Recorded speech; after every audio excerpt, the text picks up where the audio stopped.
Hey guys. All right, so we are at the last unit of the year. I really can't believe it.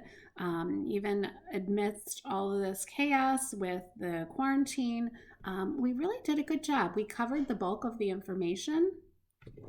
We skipped a few things, but you guys really got all the major things that we needed to talk about. So I'm super excited to end the year with this book, Forgotten Fire. This is just a phenomenal and worthy read. It is so good and such a very, very important story as well. So, what I'm going to do in this video is I'm going to walk you through the background information that you guys need to be aware of, and then also kind of tell you what you guys need to look for in book one. All right, so if you have your book handy, right before chapter one starts, there is a map. Okay, so here's the map. Now, the Armenian people had made this area their home, and they at one time were an independent nation. But they were eventually absorbed by the Ottoman Empire. So here we can see Armenia. Sorry, everything's backwards. You can see Turkey, Black Sea, Russia, just to kind of give you an idea as to where in the world they are.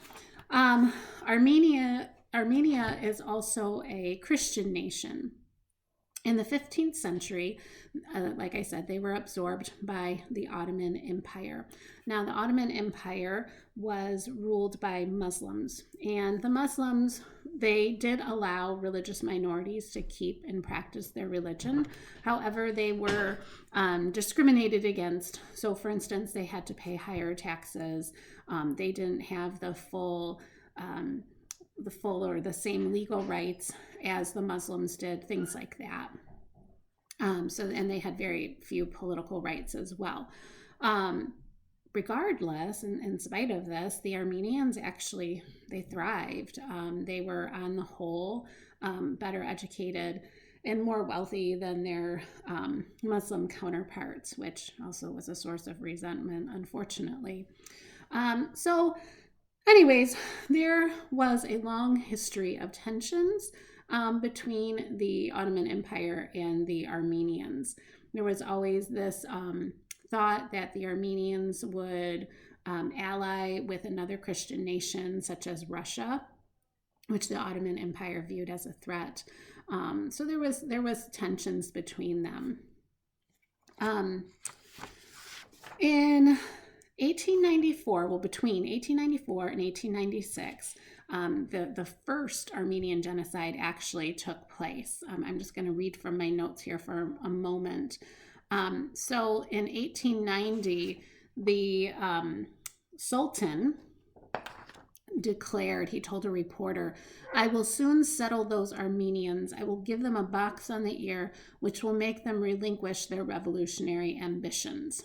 And again, 1894 to 1896 was the first Armenian genocide. And this was a state-sanctioned, a government-run pogrom that was carried out where Turkish military officials, soldiers, and even just ordinary men ransacked Armenian villages and cities.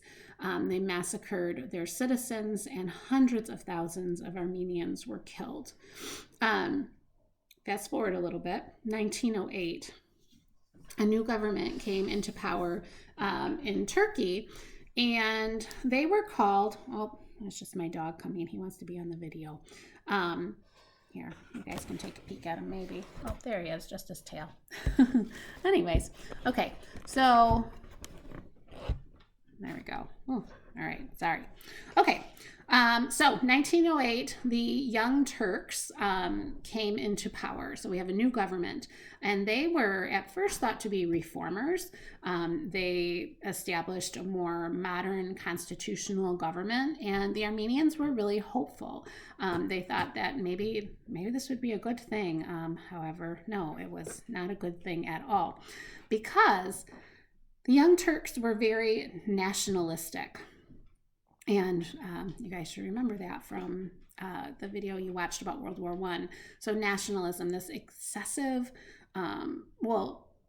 it can be excessive pride, but for them it was definitely excessive, extreme pride in their country, and they believed that the Turks were the pure blood, so to say, and that's all they wanted. So their goal was to Turkify, if you will, this area, and basically what that meant was getting rid of anyone who wasn't Turkish. So this spelt a lot of trouble for the Armenians. And in fact, the Christians were thought of as a grave threat to the state.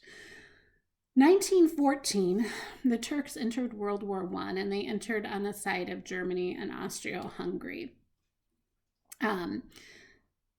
Also, at the same time, the Ottomans declared, the religious authorities declared a holy war against all Christians as well, except their allies, of course. The military leaders began to argue that the Armenians were traitors. Again, they were enemies of the state. And they also, again, that tension of, well, who are the Armenians going to ally with? And they were very concerned, and there actually was some allying with Russia during this time as well. So it was just a mess. The Armenian genocide officially begins on April 24th, 1915. And on this day, the Turkish government rounded up all of the intellectual kind of higher up men in Armenian society, your lawyers, your professors, things like that. In chapter 3, we see early in the spring of 1915, and we can assume that it was this date, April 24th, 2 gendarmes came to see my father. They told him, and gendarmes are police, came to see my father. They told him that he was wanted at the government building, official business, they said. And I won't read anymore. You can see what happens to his father. But again, we can assume that that date was April 24th. After that, we have a systematic elimination of able-bodied men in the Armenian community. And I want you to pay attention to that, how that takes place in Book 1. The book itself is divided up into 3 sections, and it's labeled Book 1, Book 2, Book 3. So your first reading assignment is Book 1. Anyways, after this takes place, ordinary Armenians were turned out of their homes, and they were sent on what they called death marches. And many of them were sent through the Mesopotamian desert without food, without water. Many times they were stripped naked. It was just horrific, and they died of thirst, of starvation. I mean, the countryside was just littered with bodies. At the same time, the Young Turks created a special organization, which was nicknamed the Butcher Battalion. And one officer, his quote, he says that their objective was the liquidation of the Christian elements. These killing squads were made up of ex-convicts many times. Murderers, ex-convicts, whatever. They drowned people in rivers. They threw them off cliffs. They crucified them. They burned them. And it was just horrific. Also, this campaign to Turkify the area, these government squads kidnapped children. They forced them to convert to Islam, and then they placed them with Muslim families or with Turkish families. In some places, they raped the women and forced them to join a harem, or basically made them into a slave. Many times, Muslim families would move into the Armenian homes, and they would just take their property because they were expelled from their homes. It was just horrible. Now, the reports vary. But when this first happened, there was about 2 million Armenians living in the Ottoman Empire. In 1922, there were just over 388,000 Armenians. So on the high end, they believe that about 1.5 million people were killed or displaced from their homes. Now, the last thing I wanted to talk about was oh, I'm sorry, the Young Turks, really quick. So in 1918, they escaped and they went to Germany, where it was promised that they wouldn't be prosecuted. So they were never held accountable for what they did. Now, kind of the weird thing is that this genocide is not widely recognized or acknowledged. The Turkish government it's illegal to speak of it, and they do not frame it as a genocide. They frame it as they were enemies of the state and justified in what they were doing. And the American government, even though we have acknowledged it, it's not widely talked about. There's, it's kind of this weird, sticky situation because now with relations, diplomatic relations with Turkey, so it really has not gotten the recognition that it needs and deserves of what happened to these people. And, the UN, for instance, wasn't around. That wasn't created till 1945. So there really wasn't any entity that was going to deal with this. So again, it just, I don't know, I want to say it just kind of got swept under the rug in a way. Now, that brings me to, in the beginning of the book, it says, Hitler's quote here, "Who does now remember the Armenians?" Adolf Hitler, 1939, in support of his argument that the world would soon forget the extermination of a people. And that's just chilling. And really, that is what happened. And to think that Hitler used this as justification, like no one even talks about it. No one even knows about this. All of those lives that were lost, kind of, who cares? I can do this now and get away with it. And no one will know what happened in a few years. And it's always disturbing to me. Every once in a while, there'll be some article that says, some people don't believe that the Holocaust happened. So again, from a historical viewpoint, it's so important to realize and understand what happened and how this happened. And I think this book really gives such an empathetic view of the events. Okay, so now about the book itself. Like I said, it's divided into 3 parts. So you guys are going to start with book 1.